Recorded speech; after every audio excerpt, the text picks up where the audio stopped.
கர்த்தருடைய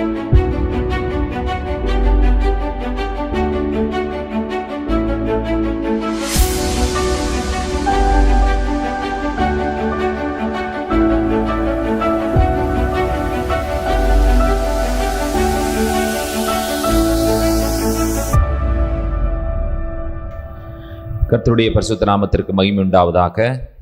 இந்த மாலை வேளையிலே கூடி வந்திருக்கிற உங்களை ஆண்டவராகிய இயேசு கிறிஸ்துவின் விலையேற பெற்ற நாமத்தில் நான் அன்போடு வாழ்த்துகிறேன். வெளிப்படுத்தின விசேஷத்தினுடைய தொடர் போதனையிலே இன்றைக்கு நாம் வெளிப்படுத்தின விசேஷம் 8ஆம் அதிகாரம் 6வது வசனத்திலிருந்து சில காரியங்களை நாம் தியானிக்க போகிறோம். 9வது அதிகாரம் முழுவதையும் பார்க்க போகிறோம்.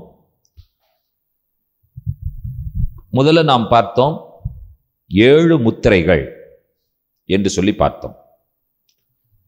இப்பொழுது அதை தொடர்ந்து 7 எக்காளம் என்கிற விஷயம் சொல்லப்படுகிறதை நீங்கள் கவனிக்கிறீர்கள். அதை தொடர்ந்து 7 கலசங்களை பற்றி சொல்லி இருக்கிறதை நாம் பார்க்கிறோம். இப்போ நம்ம இந்த விஷயங்கள் இதெல்லாம் படிக்கும் பொழுது உண்மையாகவே நாம் இப்படிப்பட்ட விஷயங்கள் ஒரு அசாதாரணமான ஒரு சூழ்நிலையை அது சொல்லுகிறது என்பதை நமக்கு புரிய வைக்கிறது. நாம் எப்பொழுதுமே பார்த்தீங்கன்னு சொன்னால், அதிலும் தென்னிந்தியாவில் நாம் வாழ்கிற மக்கள் ஒரு கம்ஃபர்ட்டான ஒரு ஜோன்லேயே நாம் இருந்து பழக்கப்பட்டவர்கள். நமக்கு வேறு எந்த ஒரு அசாதாரணமான சூழ்நிலையையும் நாம் பார்க்காதவர்கள், எதிர்கொள்ளாதவர்கள், எதிர்கொள்வதற்கும் நாம் தயங்குகிறவர்கள்.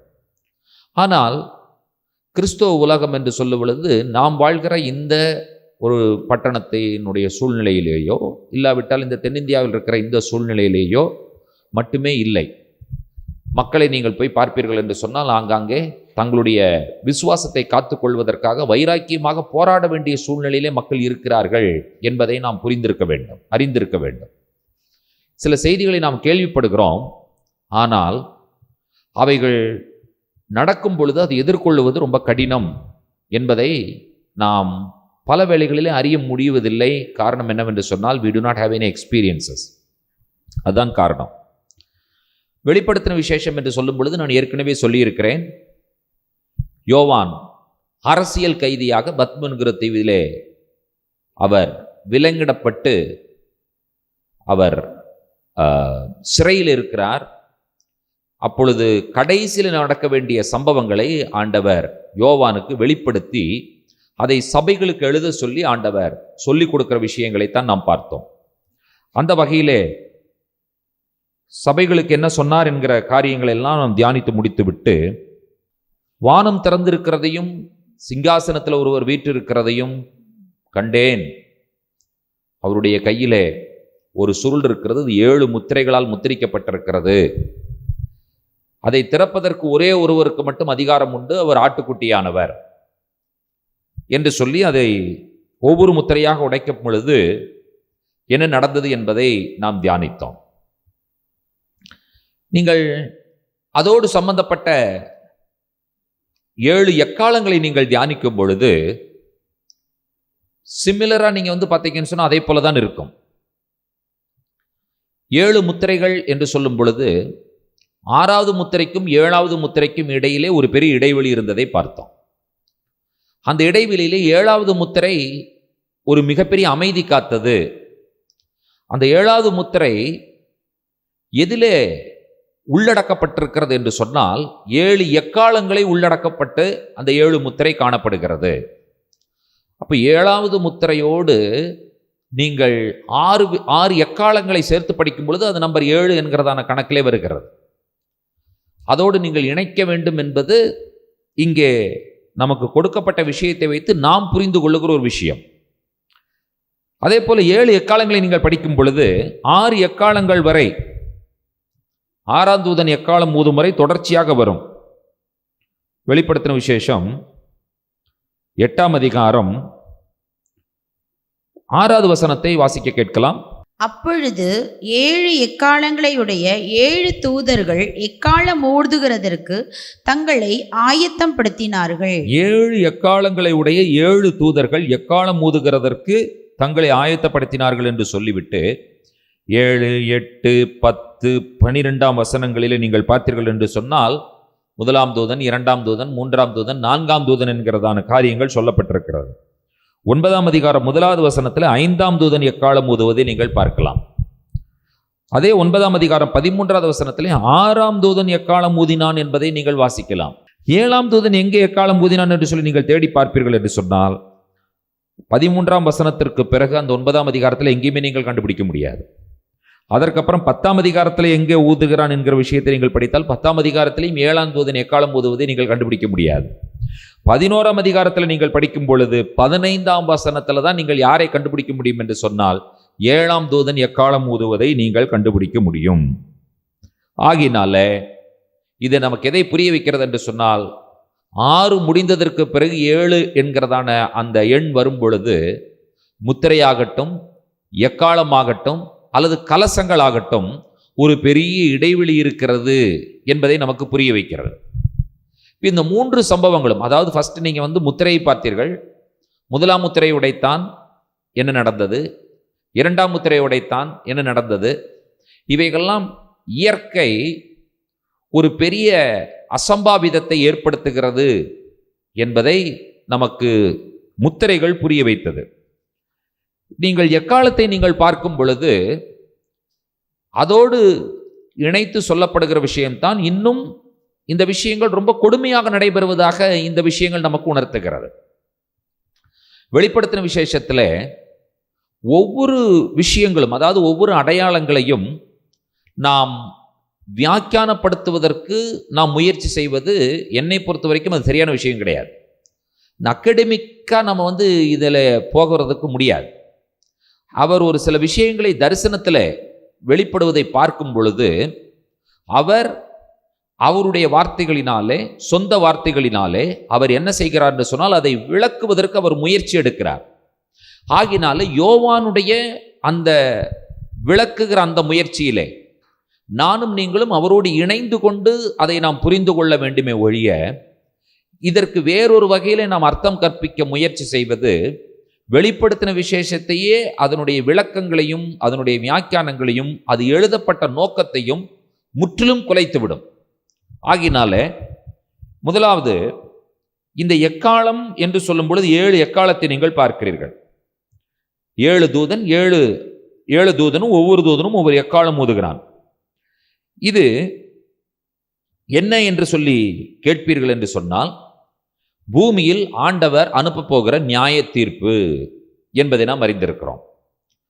ஆண்டவர் மனிதர்களை நியாயம் தீர்ப்பதற்கு இந்த இயற்கையின் மேலே ஆண்டவர் கைகளை வைக்கிறார். இயற்கையில கை வைத்தால் மனிதன் நிச்சயமாய் பாதிக்கப்படுவான். அப்போ இயற்கையின் மேல் ஆண்டவர் செலுத்துகிற நியாய தீர்ப்பா? இல்லை, மனிதர்கள் மேல் ஆண்டவர் செலுத்துகிற நியாய தீர்ப்பு.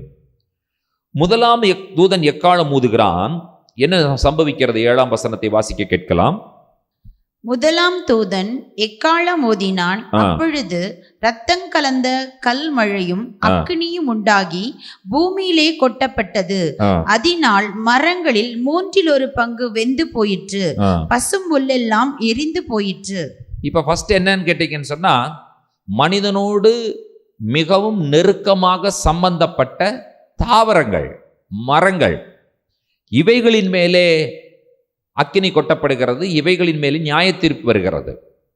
இப்போ மரங்கள் அழிந்து போனால், தாவரங்கள் அழிந்து போனால் 2 வகையில் மனிதன் பாதிக்கப்படுகிறான். முதலாவது மனிதனுடைய சுவாசத்திற்கு பாதிப்பு வருகிறது. மரமே இல்லாத இடத்துல மனிதன் எப்படி சுவாசிக்க முடியும்? மரங்கள் ஆக்சிஜனை கொடுக்கின்றன, நாம் கார்பன் டை ஆக்சைடை வெளியே விடுகிறோம். அதை மரங்கள் எடுத்துக்கொள்ளுகிறது, மரங்கள் வெளியே விடுவதை நாம் எடுத்துக்கொள்ளுகிறோம். இப்பேற்பட்ட ஒரு நெருங்கிய தொடர்பு மரத்திற்கும் மனிதனுக்கும் இருப்பதை நாம் அறிந்திருக்கிறோம். அது மட்டுமல்ல, மரங்கள் எதையெல்லாம் விளைவிக்கின்றனவோ அதைத்தான் நமக்கு உணவாக நாம் அருந்துகிறோம். நமக்கு உணவே மரங்களிலிருந்து தான் நமக்கு கிடைக்கிறது. தாவரங்களும் மரங்களும் தான் நம்முடைய உணவு தேவையை பூர்த்தி செய்கிறதா இருக்கிறது. இப்போ மனிதன் மேல் ஆண்டவர் நியாய தீர்ப்பு செய்கிறார் என்பதை நாம் எப்படி புரிந்து கொள்கிறோம் என்று சொன்னால், மரங்கள் அக்னியும் கல்மழையும் உண்டாகி பூமியிலே கொட்டப்பட்டது. அதனால் மரங்களில் 1/3 வெந்து போயிற்று, பசும் புல்லெல்லாம் எரிந்து போயிற்று என்று சொல்லி நாம் பார்க்கிறோம். இப்போ ஃபர்ஸ்ட் ஈக்காலஜிக்கல் சிஸ்டம் இது. இந்த ஈக்காலஜியில் ஆண்டவர் ஒரு பெரிய மாற்றத்தை கொண்டு வருகிறார். இப்போ மரம் தானே இருந்துருச்சு, நமக்கு என்ன அப்படின்னு கேட்க முடியுமா? கேட்க முடியாது. ஓகே, இப்போ 2ஆம் தூதன் எக்காலம் ஊதும் பொழுது என்ன நடக்கிறது என்பதை பாருங்கள். 2ஆம் தூதன் எக்காலம் ஊதினான். அப்பொழுது அக்கினியால் எரிகிற பெரிய மலை போன்றதொன்று சமுத்திரத்திலே போடப்பட்டது. அதனால் சமுத்திரத்தில் 1/3 இரத்தமாயிற்று. சமுத்திரத்தில் இருந்த ஜீவனுள்ள சிருஷ்டிகளில் 1/3 செத்து போயிற்று. கப்பல்களில் 1/3 சேதமாயிற்று. அடுத்த விஷயத்தை விளக்க முற்படுகிறார். 2வது எக்காலம் ஊதப்பட்ட பொழுது என்ன நடந்தது? சமுத்திரம் பாதிக்கப்படுகிறது. இந்த பூமியினுடைய நிலைப்பாட்டிற்கு காரணமே சமுத்திரம் தான். 3 சமுத்திரம், 1 தான் நிலம். இப்போ பூமி ஏதோ ஒரு வகையில் மிதந்து கொண்டிருக்கிறதாக நாம் கற்பனை செய்ய முடியும். கப்பல்கள் பாதிக்கப்படுகிறது, வர்த்தகம் பாதிக்கப்படுகிறது, போக்குவரத்துகள் பாதிக்கப்படுகிறது. சமுத்திரம் பாதிக்கப்பட்டால் நிலத்தில் வாழ்கிற மனிதன் பாதிக்கப்படுவான். ஆண்டவர் நிலப்பரப்பை மட்டும் தொடவில்லை, சமுத்திரத்தையும் ஆண்டவர் தொடுகிறார். 1993 குஜராத்தில் ஒரு பெரிய நிலநடுக்கம் வந்தது. உங்களுக்கெல்லாம் ஞாபகம் இருக்குமா என்று சரி தெரியவில்லை. ஒரு பெரிய பூமி எதிர்ச்சி இந்தியாவில் 1993 குஜராத்தில் வந்தது. எல்லாரும் அதற்காக ஜெபித்தோம். எவ்வளவோ மக்கள் அழிந்தார்கள், கட்டட இடிபாடுகள், நிறைய சேதம் வந்தது. அப்போ நான் என்ன தெரியுமா யோசித்தேன்? எனக்கு இருந்த அறிவில் நான் யோசித்த விஷயம், இந்த நிலப்பரப்பில் பூமி எதிர்ச்சி வருவதற்கு பதிலாக கடலுக்குள்ள பூமி எதிர்ச்சி வந்தால் யாருக்குமே பாதிப்பில்லையே என்று சொல்லி நான் யோசித்தேன். 1993 நான் யோசித்தேன். ஆனால் 2005-6 தெரியல, சுனாமி வந்தது. எந்த வருஷம் சுனாமி வந்தது? நினைக்கிறேன் 2005-6 தான் நினைக்கிறேன் நான். எனக்கு அந்த வருஷம் சரியா தெரியல. அப்போ இந்த சுனாமி வந்ததற்கு என்ன காரணம்னு கேட்டிங்கன்னா, கடலுக்குள்ள பூமி எதிர்ச்சி. கடல்ல பூமி எதிர்ச்சி வந்த பொழுது இது என்ன செய்தது என்று சொன்னால், தண்ணீர் தழும்பி அது கரையை தாண்டி வெளியே வந்து பல லட்சம் மக்களை காவு வாங்கிடுச்சு. பூமி எதிர்ச்சி வந்தால் கூட ஏதோ ஒரு பகுதியோட பூமியிலே வரும் பொழுது, நிலப்பரப்பில் வரும் பொழுது அந்த பகுதியோடு கூட முடிவடைந்து விடுகிறது. ஆனால் கடலுக்குள்ள வந்தது, அந்த கடற்கரை இருக்கிற ஏரியா ஃபுல்லாக, தாய்லாந்து, இந்தோனேஷியா, இந்தியா, அந்த பகுதி ஃபுல்லாக இருக்கிற மக்களுக்கு எவ்வளோ பெரிய விளைவை ஏற்படுத்தி விட்டது. அப்போ நான் யோசித்ததை இப்போ யோசித்தேன், நல்ல வேளை பூமி எதிர்ச்சிகள் கடலுக்குள் இதுவரை வராமல் இருந்தது, நாம் தப்பித்தோம். கடலுக்குள் பூமி எதிர்ச்சி வந்தால் அது மனிதனை எவ்வளவாக பாதிக்கிறது என்பதை அதற்கு பிறகுதான் நான் புரிந்து கொண்டேன். அது வரைக்கும் நமக்கு தெரியாது இல்லையா? இங்கே நிலப்பரப்பில் வந்தால் தானே கட்டடங்கள் விழுகிறது, மனிதன் பாதிக்கப்படுகிறான். கடலில் வந்தால் பிரச்சனை இல்லைன்னு யோசித்தோம். ஆனால் அது அதை விட மிகப்பெரிய பிரச்சனை என்பதை நான் புரிந்து கொண்டேன். இப்பொழுது 2ஆம் தூதனுடைய எக்காலம் எதன் மேலே நியாயத்தீர்ப்பை கொண்டு வந்திருக்கிறது என்று சொன்னால், கடல்களின் மேலே, கடல்வாழ் உயிரினங்கள் மேலே, கப்பல்கள் மேலே அது நியாயத்தீர்ப்பை கொண்டு வந்திருக்கிறது என்று பார்க்கிறோம். இப்பொழுது 3ஆம் தூதனுடைய எக்காலம் ஊதப்படுகிறது. என்ன என்று பார்க்கலாம். 3ஆம் தூதன் எக்காலம் ஊதினான். அப்பொழுது ஒரு பெரிய நட்சத்திரம் தீவெட்டியை போல எரிந்து வானத்திலிருந்து விழுந்தது. அது ஆறுகளில் 1/3 மேலும் நீரூற்றுகளின் மேலும் விழுந்தது. அந்த நட்சத்திரத்திற்கு எட்டி என்று பெயர். அதனால் தண்ணீரில் 1/3 எட்டியை போல கசப்பாயிற்று. இப்படி கசப்பான தண்ணீரினால் மனுஷரில் அநேகர் செத்தார்கள். மனிதன் சாப்பாடு இல்லாமல் கூட கொஞ்ச நாள் உயிர் வாழ்ந்துடலாம். ஆனால் அவனுக்கு என்ன வேண்டும்? தண்ணீர் வேண்டும். 3ஆம் தூதனுடைய எக்காலத்தினால் பர்டிகுலர் ஆண்டவர் என்ன பண்ணுகிறார் என்று சொன்னால், மக்கள் குடிக்கிற அந்த குடி தண்ணீரை ஆண்டவர் கசப்பாக மாற்றுகிறார்.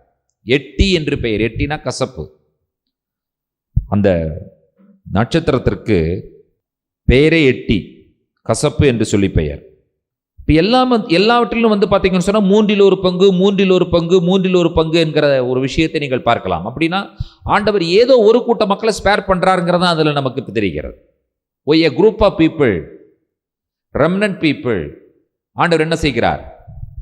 அதிலிருந்து ஸ்பேர் பண்ணுகிறார். நீங்கள் மரங்களில் பார்த்தீர்கள் என்று சொன்னாலும் மூன்றில் ஒரு பங்கு வெந்து போகிறது. சமுத்திரத்திலும் பார்த்தீர்கள் என்று சொன்னால் மூன்றில் ஒரு பங்கு ரத்தமாகிறது. கப்பல்களில் பார்த்தீர்கள் என்று சொன்னாலும் மூன்றில் ஒரு பங்கு சேதமாகிறது. நீரூற்றுகளிலும் பார்த்தீர்கள் என்று சொன்னால் மூன்றில் ஒரு பங்கு எட்டியை போல கசப்பானது. அந்த கசப்பான தண்ணீரினால் மனுஷரில் அநேகர் மரித்து போனார்கள் என்கிற சம்பவத்தை நீங்கள் வாசிக்கிறீர்கள். இப்போ ஏதோ ஒரு குரூப் ஆஃப் பீப்புள் ஆண்டவர் அந்த தலைமுறையை பாதுகாக்க வேண்டும் என்று சொல்லி ஆண்டவர் நினைக்கிறார். நானும் நீங்களும் அந்த பாதுகாக்கப்பட்ட தலைமுறைக்குள் இருக்க வேண்டும் என்று சொன்னால் என்ன செய்ய வேண்டும் என்பதை 6ஆம் தூதன் எக்காலம் ஊதிவிட்டு சில விஷயங்கள் சொல்லும் பொழுது நாம் அதை புரிந்து கொள்வோம். அது ரொம்ப முக்கியமான விஷயம். இப்பொழுது 4ஆம் தூதன் எக்காலம் ஊதுகிறான். என்ன சம்பவிக்கிறது என்பதை வாசிக்கலாம். 4ஆம் தூதன் எக்காலம் ஊதினான். அப்பொழுது சூரியனில் மூன்றில் ஒரு பங்கும், சந்திரனில் மூன்றில் ஒரு பங்கும், நட்சத்திரங்களில் மூன்றில் ஒரு பங்கும் சேதப்பட்டது. அவற்றவற்றில் மூன்றில் ஒரு பங்கு இருளடைந்தது. பகலிலும் மூன்றில் ஒரு பங்கு பிரகாசம் இல்லாமற் போயிற்று. இரவிலும் அப்படியே ஆயிற்று. இப்ப 4ஆம் தூதன் எக்காலம் ஊதும் பொழுது ஆண்டவர் எதில் கை வைக்கிறார்? சந்திரனிலும் சூரியனிலும் கை வைக்கிறார். சந்திரன் சூரியன் மட்டும் சொல்றதுக்கு என்ன காரணம்னு கேட்டீங்கன்னு சொன்னா, இந்த சூரியன் என்பது பகலுக்காகவும் சந்திரன் என்பது இரவுக்காகவும் பூமியிலே வெளிச்சம் கொடுப்பதற்காக ஆண்டவரால் உண்டாக்கப்பட்ட 2 கோள்கள். நமக்கு பர்ஃபெக்டா பகலும் இரவும் மாறி மாறி வருகிறது. இது எவ்வளவு பெரிய பிளஸிங் தெரியுமா நமக்கு? அந்த இந்தியாவில் இருக்கிறவங்களுக்கு தான் இந்த ஒரு ஆசீர்வாதமே. சில கண்ட்ரிக்கெல்லாம் போனீங்கன்னு சொன்னால் நைட்டு 10 மணி ஆனாலும் சூரியன் இருந்துட்டு இருக்கும். நம்ம டைம் வாட்சை பார்த்தா தெரிஞ்சுக்கணும் இது 10 மணி 11 மணி. 11 மணிக்கு நைட்டு சூரியன் பார்த்தீங்கன்னு சொன்னால் அப்போ தான் மறைஞ்சிட்டு இருக்கும். நல்லா இருக்குமா அது? நமக்கு அதை பார்த்தா பைத்தியம் பிடிச்ச மாதிரி இருக்கும். டைம் பார்த்தா 11 மணி, சூரியன் இன்னும் மறையவே இல்லை நைட்டு. எதை வச்சு நம்ம எதை வைத்து நாம் தூங்குவது, எதை வைத்து நாம் எழுந்திருப்பது என்பதை யோசித்து பாருங்கள். அப்போ காலையில் மிட் நைட் 11 மணி வரைக்கும் சூரியன் மறையலின்னு சொன்னால் அடுத்த நாள் 12 மணிக்கு தான் சூரியனே வெளியே வரும். அப்போ நம்ம 12 மணி வரைக்கும் வீட்டில் இருக்க முடியுமா? சில ஒரு நான் நார்வே நாட்டில் நினைக்கிறேன், நான் 6 மாதம் சூரியன் இருக்கும், 6 மாதம் இருட்டாக இருக்கும். சூரியனே மறையாது, 6 மாதத்துக்கு சூரியன் மறையாது. அப்போ நைட்டெல்லாம் படுக்கும் பொழுது இவர்கள் என்ன பண்ணணும்னா ரூம் எல்லாம் டார்க் பண்ணணும் இல்லையா? ஆனால் இங்கே என்ன சம்பவிக்கிறது என்று சொல்லி கேட்டால், ஒரு பக்கத்தில் இருட்டாவே இருந்துட்டு இருக்கும், சூரியனே வராது. அதே சமயத்தில் இன்னொரு பக்கம் போய் பார்த்தீங்கன்னு சொன்னா இருளே இருக்காது, வெளிச்சமாவே இருந்துட்டு இருக்கும். இது ஆண்டவர் அந்த பகலும் இரவும் மாறி மாறி வரும் என்கிறதான விஷயத்திலே ஆண்டவர் வைக்கிற ஒரு நியாய தீர்ப்பு என்பதை நாம் புரிந்து கொள்ளுகிறோம். நமக்கு நைட் வருது, நம்ம எல்லாம் ரெடி ஆயிடுறோம். எதற்கென்று சொன்னால் நம்முடைய வேலைகளை எல்லாம் முடித்து கொஞ்சம் கொஞ்சமாக நம்முடைய சரீரத்தை ஓய்வுக்கு கொண்டு போவதற்கு நாம் நம்மை தயார்படுத்தி ஓய்வுக்கு கொண்டு போகிறோம். சரீரம் நல்ல ஓய்வெடுத்து காலை வரும்பொழுது நாம் தாமாக விழித்து கொள்கிறோம். கொஞ்சமாக நாம் எதற்கு தயாராகிறோம் என்று சொன்னால் நம்முடைய பணிகளுக்காக நாம் தயாராகி அந்த பகல் வேளைகளில் நாம் பணிகளுக்கு என்று சொல்லி தயாராகி போய்விடுகிறோம். ஆனால் இங்கே ஆண்டவர் சொல்லுகிறார், 4ஆம் தூதன் எக்காலம் ஊதும் பொழுது என்ன நடந்தது? சந்திரனில் 3 ஒரு பங்கும், சூரியனில் 3 ஒரு பங்கும், நட்சத்திரங்களில் 3 ஒரு பங்கும் சேதப்படுத்தப்பட்டது. இதனுடைய பொருள் என்ன? பகலும் இரவும் மாறி மாறி வரும் என்கிறதான சூழ்நிலை மாறி ஒரு பகுதி முழுவதும் எப்பொழுதும் இருட்டாகவே இருந்து கொண்டிருக்கும், அதுவும் வேதனை. இன்னொரு பகுதி முழுவதும் எப்பொழுதும் வெளிச்சமாகவே இருந்து கொண்டிருக்கும், அதுவும் வேதனை. இப்படிப்பட்ட ஒரு வேதனையான சம்பவங்களுக்கு நேராய் மனித குலம் செல்லும் என்று சொல்லி மனிதர்கள் மேலே ஆண்டவர் வரப்போகிற நியாய தீர்ப்பை பற்றி சொல்லுகிறார். இப்போ நீங்கள் எங்கள்கிட்ட என்ன கேட்கக்கூடாதுன்னு சொன்னால், இதெல்லாம் லிட்டரலாக இப்படியே நடக்குமா? அது தெரியாது. அவர் சொல்ல முயற்சி செய்கிறார். இப்படியெல்லாம் மனிதர்கள் மேலே நியாய தீர்ப்பு வரும் என்று சொல்லுவது யோவான் அவர் எடுத்துக்கொள்ளுகிற முயற்சி. எப்படியெல்லாம் மனிதர்கள் பாதிக்கப்படுவார்கள் என்று சொல்லுகிறார். ஆகையினால நீங்கள் என்ன நினைக்கூடாதுன்னு சொன்னா, மேலிருந்து உண்மையாகவே ஒரு நட்சத்திரம் விழுகும், அந்த நட்சத்திரத்துக்கு விஞ்ஞானிகள்லாம் சேர்ந்து எட்டி என்று பெயர் வைப்பார்கள், அது நீர்நிலைகள் குடிநீர் நிலைகளை மட்டும் எல்லாவற்றையும் கசப்பாக்கிவிடும். நோ, நான் அப்படியெல்லாம் இப்படியெல்லாம் எப்பாவது ஒரு நாள் நடக்கும் என்று சொல்லி நான் சொல்லவில்லை. நான் சொல்லுகிற விஷயம் என்னவென்று சொன்னால், இந்த மாதிரி காரியங்களுக்கு நேராய் மக்களுடைய நியாய தீர்ப்பு இருக்கும் என்பதை யோவான் புரிய வைக்கிறார். ஆகினால அவர் ஒரு விஷயத்தை அடையாளப்படுத்தி சொல்லி பூமியில் நடக்கும் என்று சொல்லும் பொழுது, நீங்கள் டெய்லி வானத்தை மேலே தூக்கி பார்த்துட்டே இருக்கக்கூடாது. எப்போ ஒரு நட்சத்திரம் கீழே விழுகும், அந்த நட்சத்திரத்துக்கு எட்டின்னு பேர் வைப்பார்கள், அது விழுகுதா அப்படின்னு சொல்லி நீங்கள் டெய்லி பார்த்துட்டு இருந்தீங்கன்னா வாழ்நாளெல்லாம் பார்த்துட்டு இருக்கிறது தான் வேலையாக இருக்குமே தவிர நம்ம வேலைகளை நம்ம கவனிக்க முடியாது. புரிஞ்சா நான் என்ன சொல்றேன்னு புரிந்ததா? யோவான் ஒரு முயற்சி எடுக்கிறார். we have to join with John for what? அவருடைய அண்டர்ஸ்டாண்டிங்குள்ளாக நாம் வர வேண்டும் என்று சொல்லி அவர் எதிர்பார்க்கிறார். ஆகையினால அவர் சூரியன், சந்திரன், நட்சத்திரங்கள், மேலிருந்து அக்கினி வருகிறது, இவைகளெல்லாம் அவர் இயற்கை, அதாவது வானங்கள், வானத்தில் இருக்கிற விஷயங்களை வைத்து சொல்லுவதற்கு என்ன காரணம் என்னவென்று சொன்னால், இவைகளெல்லாம் ஆண்டவருடைய கட்டுப்பாட்டில் இருக்கிறது என்பதை புரிய வைக்கிறார். அவர் ஒருத்தர்னால தான் அதெல்லாம் ஆப்ரேட் பண்ண முடியும். மனுஷன் இங்கிருந்து இந்த நட்சத்திரத்தை ஆப்ரேட் பண்ண முடியுமா? இப்போ இங்கே ஒரு பல்பு இருக்குது, ஒரு ஃபேன் இருக்குது, நம்ம எப்படி மேலே இருந்து இப்படி கழட்டிடுவோம், இது திருகுனா நமக்கு வந்துடும், நம்முடைய கண்ட்ரோலில் இருக்குது. இந்த ஃபேனை கழட்டுங்க, ஓகே கழட்டிடலாம், எவ்வளோ நேரம் ஆக போது கழட்டிடலாம். இந்த பல்பை கழட்டுங்க, மேலேருந்து இப்படி திருகுனா இந்த பல்ப் வந்துடுது, பல்பை கழட்டிடலாம். நாம் எப்படி கைகளை வைத்து இப்படி ஒரு திருகுனா ஃபேன் கழட்டப்படுகிறதோ, கை இப்படி திருக்கும் பொழுது இன்னொரு லைட் கழட்டுகிறோமோ, அதை போல் ஆண்டவரால் என்ன செய்ய முடியும் என்று சொன்னால், அவர் தன்னுடைய கரத்தை நீட்டி இப்படின்னு திருகுனார்னா நட்சத்திரத்தை திருப்பிடுவார். புரிஞ்சுதா? அவர் ஆண்டவருடைய அந்த சர்வ வல்லமை, எல்லாவற்றின் மேல் அவருக்கு அதிகாரம் இருக்கிறது. அவரால் பூமிக்கு நியாய தீர்ப்பை கொடுக்கும் பொழுது இப்படி செய்ய முடியும் என்பதை அவர் சொல்லி விளக்க முற்படுகிறார்.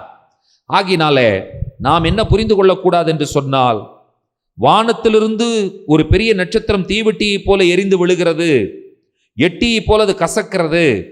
இரண்டாம் தூதன் ஊதும் பொழுது அக்கினி, ஒரு பெரிய மலை போன்ற ஒரு அக்கினி எரிகிற பெரிய சமுத்திரத்திலே போடப்பட்டது. அப்ப நீங்க என்ன நினைக்கூடாதுன்னு சொன்னா, ஏதோ ஒரு மலை எரிந்து, எந்த மலை? இமயமலை, இல்லாவிட்டால் திருமூர்த்தி மலை, இது ஏதாவது ஒரு குன்று போல இருக்கிற மலை எரிந்து அதை தூக்கி அப்படியே அக்கினியில போடுறாங்க. நான் அட்லீஸ்ட் நான் சொல்றது புரிஞ்சிட்டு இருக்கா, புரியலையா? ஓகே. இப்போ இது நான்காம் தூதன் எக்காலம் ஊதும் பொழுது ஒரு பக்கம் முழுவதும் பகலாக இருக்கிறது, இன்னொரு பக்கம் முழுவதும் இருளாக இருக்கிறது. ஆண்டவரால் எப்படியெல்லாம் மனிதர்களுக்குள்ளாக நியாய தீர்ப்பை கொண்டு வர முடியும், கொண்டு வரக்கூடிய சாத்தியக்கூறுகள் என்ன என்பதை யோவான் நமக்கு எழுதி கொண்டிருக்கிறார். இப்ப 4 முடிஞ்சது. 13வது வசனத்தை வாசிங்க. பின்பு ஒரு தூதன் வானத்தின் மத்தியிலே பறந்து வர கண்டேன். அவன் மகா சத்தமிட்டு, இனி எக்காலம் ஊத போகிற மற்ற 3 தூதருடைய எக்கால சத்தங்களினால் பூமியில் குடியிருக்கிறவர்களுக்கு ஐயோ ஐயோ ஐயோ என்று சொல்ல கேட்டேன். ஆபத்து வரும் என்று சொல்ல கேட்டேன். இப்ப இதுவரைக்கும் இயற்கைகளில் சொல்லும் பொழுது என்ன நடக்கிறது என்று சொல்லி கேட்டால், டைரக்டா ஆண்டவர் ஏதோ மனிதனை டச் பண்ணாம ஆண்டவர் இவர்களெல்லாம் டச் பண்ணுகிறார் என்று சொல்லும் பொழுது அது ஒரு இன்டைரக்டான ஒரு பாதிப்பை ஏற்படுத்துகிறது. ஏதோ கொஞ்ச நாளைக்கு மனுஷன் சர்வைவ் ஆகலாம். என்ன நடக்கும்? ஆற்று தண்ணீர் கசப்பாயிடுச்சு, ஓகே, நம்ம என்ன பண்ணுவோம், எங்கிட்ட கொஞ்சம் கேன் வாட்டர் இருக்குங்க, எங்கிட்ட கொஞ்சம் ஆர்ஓ வாட்டர் இருக்கு, நான் எங்கிட்ட ஒரு 4 குடம் தண்ணி வச்சிருக்கிறேன் நான், ஓகே, இது எப்படியோ கொஞ்சம் கொஞ்சம் குடிச்சிட்டு இருக்கலாம் அப்படின்னு சொல்லி. கப்பல் சேதமாயிடுச்சு, இனிமேல் சரக்கு வராது அப்படின்னு சொன்னால், நான் கொஞ்சம் பருப்பு வச்சுருக்கேன், நான் கொஞ்சம் அரிசி வச்சுருக்கேன், கொஞ்சம் பதுக்கி வச்சுருக்கேன், கொஞ்சம் ஒளிச்சு வச்சுருக்கேன், கொஞ்சம் சேமித்து வச்சுருக்கேன். அப்போ இன்னொருத்தர் என்ன பண்ணுவான், நிறைய வச்சுருக்கேன், 1 கிலோ பருப்பு 2000 ரூபாய், சரி பரவாயில்ல என்கிட்ட பணம் இருக்குது வாங்கிக்கலாம். இந்த மாதிரி கொஞ்சம் சர்வைவ் ஆகும், அப்படியே ஓடிட்டு இருக்கும் வண்டி, இல்லையா? கொரோனா வந்தப்போ எவ்வளோ விலை ஜாஸ்தியாக விற்றாங்க நீங்கள் பார்த்தீங்களா? நீங்கள் காய்கறி விலையெல்லாம் ஏற்றிட்டானுங்க, மளிகை பொருள்லாம் ஏற்றிட்டானுங்க. 5000 ரூபாய்க்கு வாங்க வேண்டிய மளிகை பொருளை அதே லிஸ்ட்டு 15000 ரூபாய்க்கு கொடுத்தான் ஒருத்தன், வீட்டுக்கே கொண்டு வந்து கொடுக்குறேன்னு சொல்லி. அவன் வந்து பார்த்தீங்கன்னு சொன்னால் மாஸ்கிங் கட்டிக்கிட்டு எல்லாம் கட்டிட்டு லிஸ்ட்டு கொடுத்தா எப்போதும் 5,000 கொடுக்குறாள். அன்றைக்கி எவ்வளோ கொடுக்குறான்? 15,000 கொடுக்குறான். சரி, வேறு வழி இல்லை, என்ன பண்ண முடியும்? நம்மளும் போய் வாங்க முடியாது, அவங்ககிட்ட எந்த கேள்வியும் கேட்க முடியாது. ஏப்பா 15,000க்குன்னு சொல்லி பேசணும்னு சொன்னால் அவங்ககிட்ட இருக்கிற கொரோனா நமக்கு வந்துடுமோன்னு சொல்லி அங்கேயே வச்சுட்டு போன்னு சொல்லி நம்ம அவனை வெளியே வச்சுட்டு, உனக்கு தேவை 15,000 தானே, வாங்கிட்டு போயிரு நீ முதல்ல, எப்படியாவது உனக்கு ஜிபே பண்ணுற, அதை பே பண்ணுற, இந்த பே பண்ணுறேன்னு சொல்லி ஒரு பே பண்ணி அனுப்பிச்சுட்டு அந்த மளிகை ஜாமானத்தையும் நம்ம ஒரு வாரம் எடுக்காமல் ஒரு வாரம் கழிச்சு எடுத்து கொடுமைகளில் நம்ம அனுபவிச்சோம்ல. யோசிச்சு பாருங்கம்மா. அப்படியே எப்படியோ சர்வைவ் ஆச்சு கொஞ்சம். அப்புறம் அதுக்கப்புறம் தான் மக்கள் முடிச்சுக்கிட்டாங்க, இது கொரோனா வந்தாலும் பரவாயில்லப்பா, நமக்கு சாப்பாடு இல்லாமல் என்ன பண்ண முடியாது, இருக்க முடியாதுன்னு சொல்லி கொஞ்சம் கொஞ்சமாக மக்கள் என்ன பண்ணி விட்டார்கள், கொரோனாவை நசுக்க பழகி விட்டார்கள் என்பதை நாம் கண்டுபிடித்தோம். ஸோ எப்படியோ ஆரம்பித்து அது எப்படியோ முடிவுக்கு போய் இப்பொழுது இன்னொரு வகையில் வேறொரு வழியில் அது வண்டி ஓடிட்டு இருக்கு, நம்ம வண்டியெல்லாம். இப்போ 4 முடிஞ்சுது. 5வது தூதனிலிருந்து சொல்லும் பொழுது ஆபத்து வர கேட்டேன் என்று சொல்லுகிறார். இப்ப 5ஆம் தூதன் எக்காலம் ஊதுகிறான். 5ஆம் தூதன் எக்காலம் ஊதினான். அப்பொழுது வானத்திலிருந்து பூமியின் மேல் விழுந்த ஒரு நட்சத்திரத்தை கண்டேன். அவனுக்கு பாதாள குழியின் திறவுகோல் கொடுக்கப்பட்டது. 5ஆம் தூதன் எக்காலம் ஊதினான். அப்பொழுது வானத்திலிருந்து பூமியின் மேல் விழுந்த ஒரு நட்சத்திரத்தை கண்டேன். இவங்கிட்ட என்ன கொடுக்கப்பட்டதாம்? பாதாள குழியின் திறவுகோல் கொடுக்கப்பட்டது. அடுத்தது, அவன் பாதாள குழியை திறந்தான். உடனே பெருஞ்சூளையின் புகையை போல அந்த குழியிலிருந்து புகை எழும்பிற்று. அந்த குழியின் புகையினால் சூரியனும் ஆகாயமும் அந்தகாரப்பட்டது. அந்த புகையிலிருந்து வெட்டுக்கிளிகள் புறப்பட்டு பூமியின் மேல் வந்தது. அவைகளுக்கு பூமியில் உள்ள தேள்களின் வல்லமை கொப்பான வல்லமை கொடுக்கப்பட்டது. இப்ப நீங்க பாத்தீங்கன்னு சொன்னா, இந்த வெட்டுக்கிளி வந்தது. இது வரைக்கும் வெட்டுக்கிளி வந்துச்சுன்னா பயிர்கள் மேலதான் போய் உட்காரும், பயிர்களை தான் அழிக்கும். ஆனால் இப்போ இந்த 5ஆம் தூதன் எக்காலம் ஊதும் பொழுது இந்த வெட்டுக்கிளி யார் மேலே வந்து உட்காரு? மனுஷன் மேலே வந்து உட்காரு. தேள் கொட்டுவதை போல கொட்டுகிறதாம். 4வது வசனத்தை படிச்சு பாருங்க. பூமியின் புல்லையும் பசுமையான எந்த பூண்டையும் எந்த மரத்தையும் சேதப்படுத்தாமல் தங்கள் நெற்றிகளில் தேவனுடைய முத்திரையை தரித்திராத மனுஷரை மாத்திரம் சேதப்படுத்த அவைகளுக்கு உத்தரவு கொடுக்கப்பட்டது. நெற்றிகளில் தேவனுடைய முத்திரை. நம்ம இன்னைக்கு வரைக்கும் நம்ம என்ன நினைச்சிட்டு இருக்கோம்னு சொன்னா, நெற்றிகளில் முத்திரை போட்டால் அது 666 பிசாசினுடைய முத்திரைன்னு மட்டும்தான் நம்ம நினைச்சிட்டு இருக்கிறோம். ஆனால் நெற்றிகளில் இன்னொரு முத்திரை போடப்பட வேண்டும் என்று சொல்லும் பொழுது அது யாருடைய முத்திரை என்று சொன்னால் தேவனுடைய முத்திரை. நீங்க அப்ப அதுக்கு வந்து என்ன அடையாளம் நீங்க எங்கிட்ட கேட்டுட்டு இருக்கக்கூடாது. திரும்பவும் அது ப்ளஸ் போடுவாங்களா, அல்லது பெருக்கல் குறி போடுவாங்களா, அல்லது ஷீன்கிற லெட்டர்ல போட்டுருப்பாங்களா, அல்லது வாவுங்கிற சிம்பலை எழுத்த போட்டிருப்பாங்களா, இதையெல்லாம் நம்ம வந்து கேட்கக்கூடாது. அவர் சொல்றத நம்ம புரிஞ்சுக்கணும், அவ்வளோதான். It is completely an understanding. இதற்கு நம்ம ஒரு தயாரித்து இந்த முத்திரை தான் போட வேண்டும் என்று சொல்லி நம்ம யாராவது ஒன்றை ரெடி பண்ணி ஒன்றை இது பண்ணி அப்புறம் சீல் வச்சுட்டு ஒவ்வொருத்தர் தலைமை இப்படி நெத்தியில் சீல் வச்சுட்டு போயிட்டு இருக்க வேண்டியதான். ரெடி பச்சை குத்திட்டு இருக்கணும். நாங்கள் இப்பொழுது புது கூட்டம் ஆரம்பித்திருக்கிறோம். என்ன கூட்டம்? நெற்றிகளில் முத்திரை போடும் புது கூட்டம் அப்படின்னு சொல்லி அந்த கூட்டத்தை நம்ம திரும்ப நெற்றிகளில் முத்திரை போடப்படாதவர்கள் என்று சொல்லும் பொழுது ஆண்டவரை அறிக்கை செய்யாதவர்கள், தங்களுடைய எண்ணங்களிலே தங்களுடைய சிந்தனைகளினாலே கர்த்தருடைய ஆவியினால் நிரப்பப்படாதவர்கள் என்பதைத்தான் இது அடையாளப்படுத்தப்படுகிறது. இப்ப இந்த வெட்டுக்கிளி பூமியின் புல்லையோ பூண்டையோ என்ன பண்ணுவதில்லை, அது சேதப்படுத்துவதில்லை. எந்த மரத்தையும் என்ன செய்வதில்லை, அது சேதப்படுத்துவது கிடையாது. இந்த வெட்டுக்கிளி என்ன பண்ணுகிறது? நெற்றிகளில் முத்திரை போடாத மனுஷரை மாத்திரம் சேதப்படுத்துகிறது. இப்போ அவர்கள் என்ன நடக்கிறது என்று சொல்லிப்பார்கள் 5வது வசனத்துல. மேலும் அவர்களை கொலை செய்யும்படிக்கு அவைகளுக்கு உத்தரவு கொடுக்கப்படாமல் 5 மாதம் அளவும் அவர்களை வேதனைப்படுத்தும்படிக்கு உத்தரவு கொடுக்கப்பட்டது. அவைகள் செய்யும் வேதனை தேளானது மனுஷரை கொட்டும் போது உண்டாகும் வேதனையை போலிருக்கும். 5 மாசம் சாகவும் விடுறதில்ல, பிழைக்கவும் விடுறதில்ல, அவ்வளவு வேதனை கொடுக்கிறது. இது மனுஷன் ஒரு விதமான ஒரு இக்கட்டான சூழ்நிலைக்கு அவன் கடந்து செல்கிறான் என்பதுதான் அதனுடைய பொருள். அது ஒரு சரியான அனுபவம் இல்லை. ஏன் இந்த உலகத்தில் நாம் வாழ்கிறோம் என்கிறதான ஒரு கேள்வியை கேட்கக்கூடிய ஒரு அனுபவத்திற்குள்ளாக மனிதர்கள் கடந்து போகிறார்கள். 6வது வசனம் என்ன சொல்லுகிறது? அந்நாட்களில் மனுஷர்கள் சாவை தேடியும் அதை காணாதிருப்பார்கள்.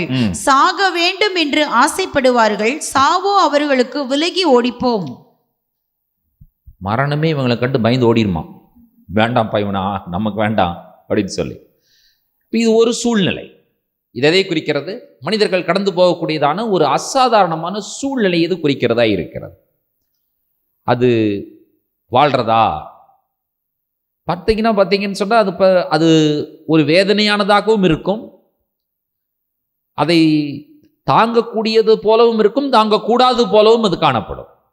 இப்படிப்பட்ட சூழ்நிலைக்கு நேராய் மனிதர்கள் கடந்து போவார்கள் என்று சொல்லி இந்த விஷயம் நமக்கு புரிய வைக்கிறது. அடுத்தது வாசியுங்கள். அந்த வெட்டுக்கிளிகளின் உருவம் யுத்தத்திற்கு ஆயத்தம் பண்ணப்பட்ட குதிரைகளுக்கு ஒப்பாயிருந்தது. அவைகளுடைய தலைகளின் மேல் பொன்மயமான கிரீடம் போன்றவைகள் இருந்தன. அவைகளின் முகங்கள் மனுஷருடைய முகங்கள் போல் இருந்தன. இதெல்லாம் பாத்தீங்கன்னு சொன்னா ஒரு வித்தியாசமான ஒரு விஷயம் நடக்கிறது என்பதை இவர் புரிய வைக்கிறார். ஒரு வெட்டுக்கிளினா எப்படி இருக்கும்னு நமக்கு தெரியும். மிஞ்சி போனால் இவ்வளோ நீளம் இருக்கும். சரி, ஒரு ஜான் கூட இருக்குதுன்னு வச்சுக்கோங்க, அதுக்கு மேலே நம்ம வெட்டுக்கிளியை பார்த்துருக்க வாய்ப்பு இல்லை. ஆனால் இவர் வெட்டுக்கிளியும் குதிரையும் கம்பேர் பண்ணுறாரு. எப்படி இருக்குன்னு யோசிச்சு பாருங்க பார்க்கலாம். வெட்டுக்கிளிகளின் உருவம் யுத்தத்திற்கு ஆயத்தம் பண்ணப்பட்ட குதிரைகளுக்கு ஒப்பாய் இருந்தது. குதிரையினுடைய உருவம் என்ன, குதிரையினுடைய உயரம் என்ன, குதிரையினுடைய ஆஜானுபாகுவான தோற்றம் என்ன, அதுவும் சாதாரணமாக நம்ம ஏறுற குதிரை கிடையாது. என்ன குதிரை இது? யுத்தத்திற்கு ஆயத்தம் பண்ணப்பட்ட குதிரை. அடுத்தது, அந்த வெட்டுக்கிளிகளுடைய தலையின் மேல் பொன்மயமான கிரீடம். அடுத்தது, அவைகளுடைய முகங்கள் வேற எப்படி இருந்துச்சான்? மனுஷருடைய முகம் போல் இருந்தது. இதெல்லாம் நீங்க வாழ்க்கையில கற்பனையே பண்ணி பார்க்க முடியாது. ஒரு வெட்டுக்கிளி முகம் மனுஷ முகம், வெட்டுக்கிளிக்கு தலையில கிரீடம், கோல்டாலான கிரீடம், அந்த வெட்டுக்கிளி குதிரை போல ஒரு உருவம். நீங்க எல்லாம் என்னைக்காவது இதை படிச்சு பார்த்து கற்பனை செஞ்சு பார்த்துருக்கீங்களா? இல்லையா? நம்ம வெளிப்படுத்தின விஷயத்தை முதல்ல படிக்க மாட்டோம். இதில் நாம ஏன் முடிச்சு என்ன பண்ண போறோன்னு சொல்லி இங்க படிக்கும் பொழுது தான் நமக்கு பார்த்தீங்கன்னு சொன்னா நமக்கே ஒரு வித்தியாசமான ஒரு விஷயம் இருக்கிறது என்பது இப்பொழுது நமக்கு புரியுது இல்லையா? ஒருவேளை படித்திருக்கலாம், படிக்கும்பொழுது நம்ம ரீடிங் விட்டுட்டு போயிடுவோம், ஃபாஸ்ட்டாக ரீட் பண்ணிட்டு ஓடிடுவோம். இப்போ யோவான் எவ்வளவு அழகாக ஒரு விஷயத்தை நமக்கு புரிய வைப்பதற்கு ஒரு அசாதாரணமான சூழ்நிலை ஒரு அசாதாரணமான வடிவிலே வருகிறது என்பதுதான் அவருடைய காரியம்.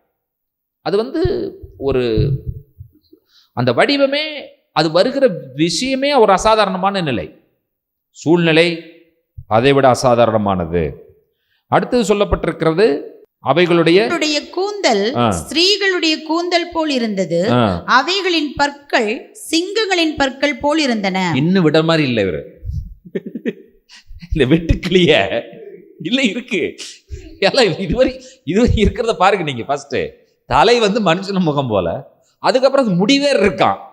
ஸ்திரீகளின் கூந்தலை போல அந்த வெட்டுக்கிளிகளுக்கு முடி இருக்கிறது. அடுத்தது பல்ல கூட விடல, சிங்கத்து மாதிரி பல்லு இருக்கு. நீங்க இதெல்லாம் யோசிச்சு பாருங்க பார்க்கலாம். பேர் வெட்டுக்கிளி, பேர் என்னது? வெட்டுக்கிளி. உருவம் யுத்தத்திற்கு போகிற குதிரை. அடுத்தது முகம் மனுஷர் முகம், தலையில கிரீடம், வெண்மயமான பொன்னிறமான கிரீடம். அடுத்தது முடி நீளமா இருக்குது, பொம்பளைங்களுக்கு மாதிரி முடி இருக்கிறது. அடுத்தது பல்ல சிங்கத்தினுடைய பல்ல. இது வெட்டுக்கிளியா இது? அடுத்தது படிங்க. இருப்பு கவசங்களை போல மார்க்கவசங்கள் அவைகளுக்கு இருந்தன. வெட்டுக்கிளிக்கு எங்கேயா மார்பு இருக்கு? அதுக்கு என்ன செஸ்டா இருக்குது கவசம் போடுறதுக்கு? ஒரு மார்க்கவசம் வேட இருந்துதான்.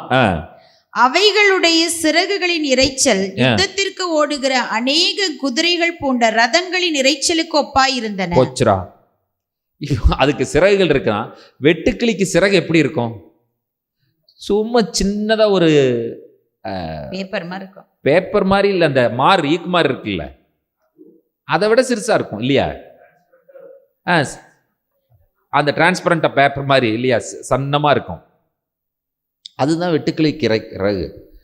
இவர் சொல்ற விஷயத்த பார்த்தீங்கன்னு சொன்னா, அவைகளின் சிறகுகள் இரைச்சல், அவைகளின் சிறகுகளினுடைய சத்தம் யுத்தத்திற்கு ஓடுகிற அநேகம் குதிரைகள் போன்ற ரதங்களின் இரைச்சல்களுக்கு ஒப்பாயிருந்தன. டே அப்பா, காது கொடுத்து கேட்க முடியாதுங்க அந்த சத்தத்தை. அந்த சத்தத்தை என்ன செய்ய முடியாது? காது செவிடாயிரு, நீங்கள் காதை அடைச்சிக்கணும், எங்கேயாவது ஓடிடணும். யுத்தத்திற்கு போகிற குதிரைகள் பூண்டப்பட்ட ரதம், ஒரு குதிரை ஓடுனாலே எவ்வளவு சத்தம் கேட்கும், டக் புக் டக் புக் டக் புக்னு. இது அத்தனை குதிரைகள், அதுவும் எதை இழுத்து கொண்டு போகிறது, ரதத்தை இழுத்து கொண்டு போகிறது என்று சொன்னால் அவன் எவ்வளவு பெரிய சத்தம் என்பதை அவர் விளக்க முற்படுகிறார். குதிரை அந்த வெட்டுக்கிளிக்கு இருக்கிற சிறைகளுடைய சத்தம்.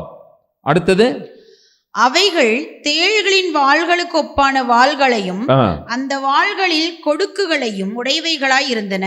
அவைகள் 5 மாதம் அளவும் மனுஷரை சேதப்படுத்துவதற்கு அதிகாரம் உடையவைகளாய் இருந்தன. அடே அப்பா, ஒரு பாதாள குழி திறந்தார். அந்த பாதாள குழியினுடைய பெருஞ்சூளையின் புகையை போல் அந்த குழியிலிருந்து புகை எழும்பிற்று. அந்த குழியின் புகையினால் சூரியனும் ஆகாயம் அந்தகாரப்பட்டது. இப்ப என்ன ஆயிடுச்சுன்னா, அந்த புகையிலிருந்து வெட்டுக்கிளிகள் புறப்பட்டு பூமியின் மேல் வந்தன.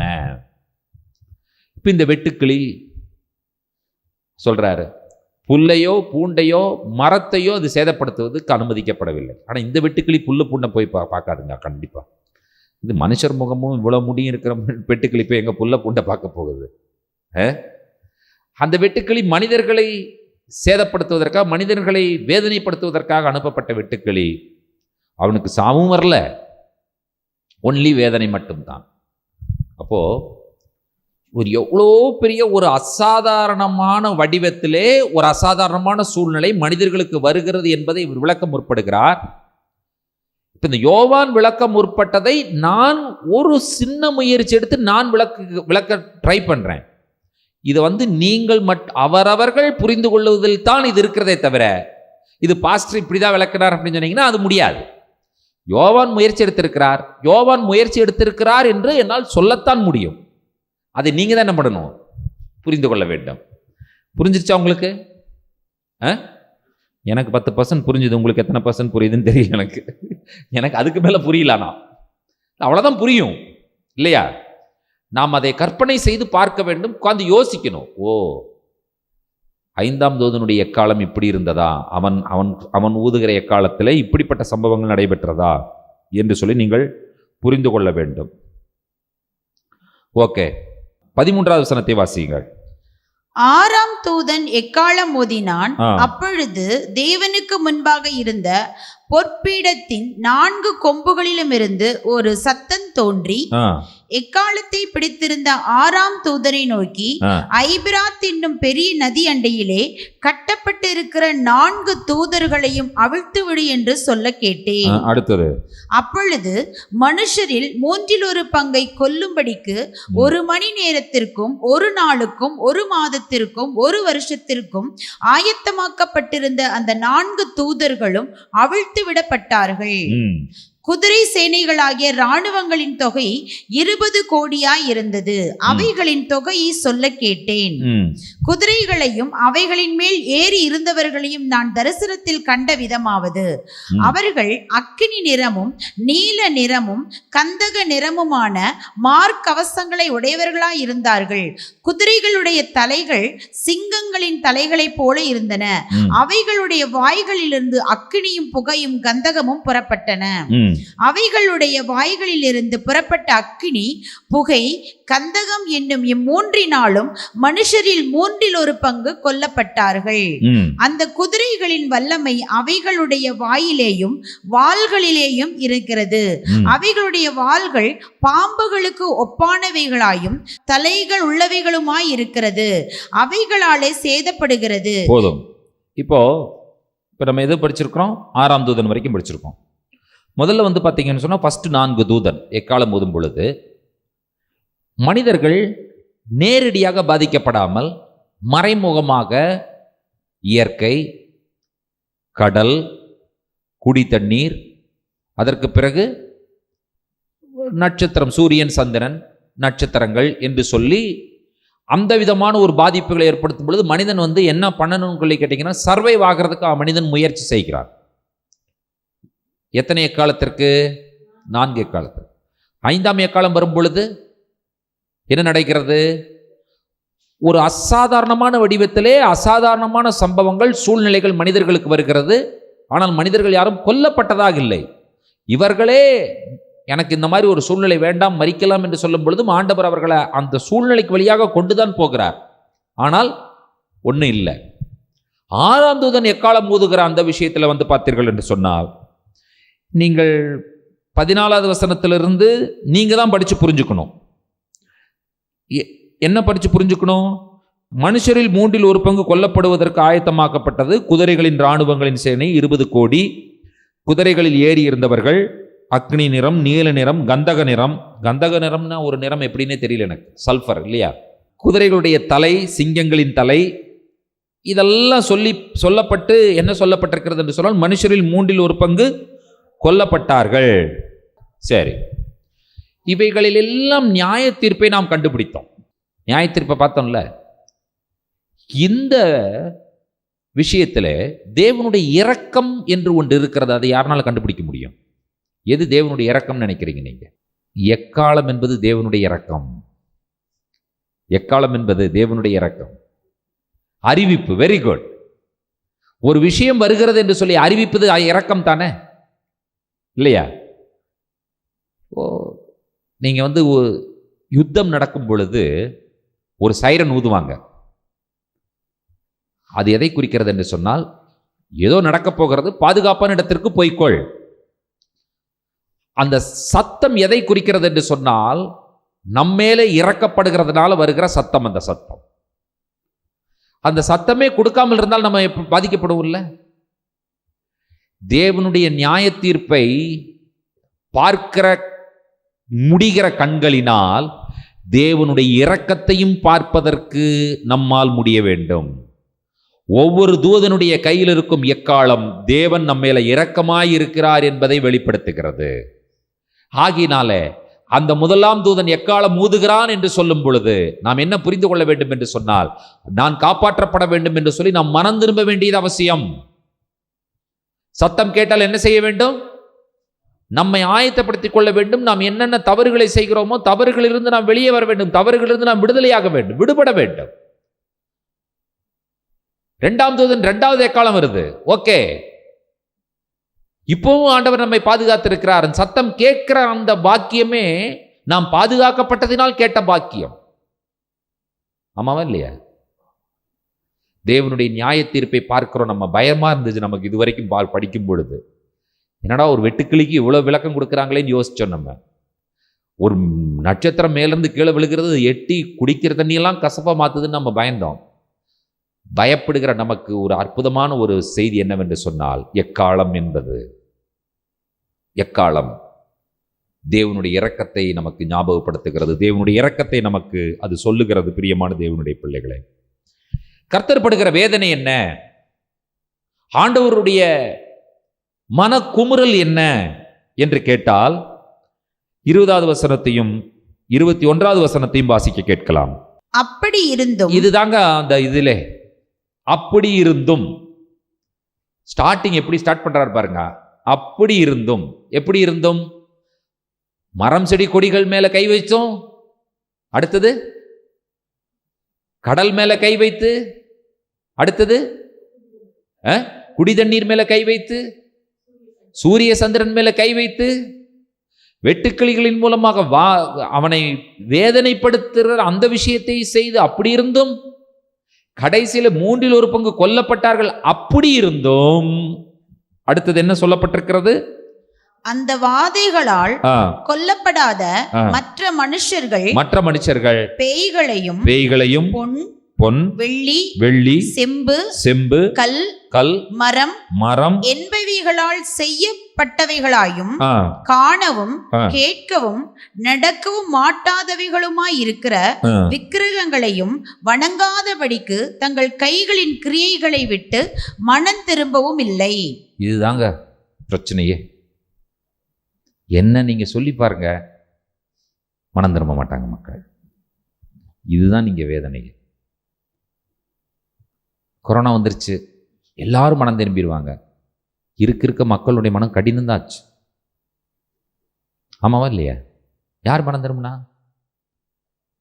அக்கிரமம் அதை விட பெருகிருச்சு. இப்போ முன்பு இருந்ததை விட இப்போ நீங்க பார்த்தீங்கன்னு சொன்னா, டிவியில் வர நியூஸ், செய்தித்தாள்களை படிக்கிற செய்திகள், அன்றாடம் நம் நடக்கிற நிகழ்வுகள், மனிதன் இன்னும் திருட்டு, பொய், வேசித்தனம், விபச்சாரம், அசுத்தம், விக்கிரகாராதனை என்பவைகளில் மனிதன் மூழ்கி கொண்டுதான் இருக்கிறான். இந்த வருஷம் ஜனவரி மாதம் பழனியில் இருக்கிற ஒரு பாஸ்டர் சொல்கிறாரு, என்னுடைய வாழ்நாளில் பழனியில் நான் அவ்வளோ கூட்டத்தை பார்த்தது இல்லைன்றார். ஸ்தம்பிச்சிருச்சு பாஸ்டர். மக்கள் நடக்கவே முடியல, நடப்பதற்கான இடமே கிடையாது. மக்களுடைய மனம் இதற்கு முன்னால் இருந்ததை விட இப்போ எப்படி மாறிடுச்சுன்னு பார்த்தீங்களா நீங்கள்? பாதிக்கப்படாதவர்கள், இந்த வசனத்தை நீங்கள் நல்லா படிச்சு பாருங்க. அந்த வாதிகளால் பாதிக்கப்படாத மக்கள் பொன், வெள்ளி, செம்பு, கல், மரம் என்பவர்களால் செய்யப்பட்டவைகளாயும் காணவும் கேட்கவும் நடக்க மாட்டாதவர்களுமாயிருக்கிற விக்கிரகங்களை வணங்காதபடிக்கு தங்கள் கைகளின் கிரியைகளை விட்டு மனம் திரும்பவில்லை. சர்ச்சுக்கு வர்ற மக்களை நீங்கள் பார்த்தீங்கன்னு சொன்னால், ஏதாவது பிரச்சனை வந்துருச்சுன்னு சொன்னால், இனிமேல் நான் ஆண்டவரை கும்பிடுவேன், இனிமேல் நான் மனம் திரும்புவேன், இனிமேல் நான் நல்லா இருப்பேன்பா. எல்லாம் அவன் கரெக்டாக ரெடி ஆயிடுவான், அதுக்கப்புறம் வரவே மாட்டான். கர்த்தரை சேவிக்கிற அந்த சேவை இருக்கவே இருக்காது. இந்த ஒரு தடவை ஜெபம் பண்ணுங்க, ஆண்டவர் என்னை விடுதலை ஆக்கிட்டார்னா என்ன பண்ணுவேன்? நீ எல்லா மேலையும் விட்டுட்டு ஆண்டவரே தான் நான் பார்ப்பேன்பா. என்ன பண்ணுவான்? ஆண்டவரை மட்டும் விட்டுட்டு எல்லா வேலையும் பார்ப்பான்.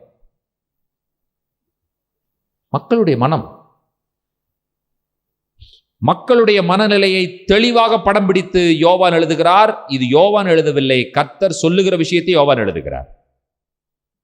21வது வசனம்.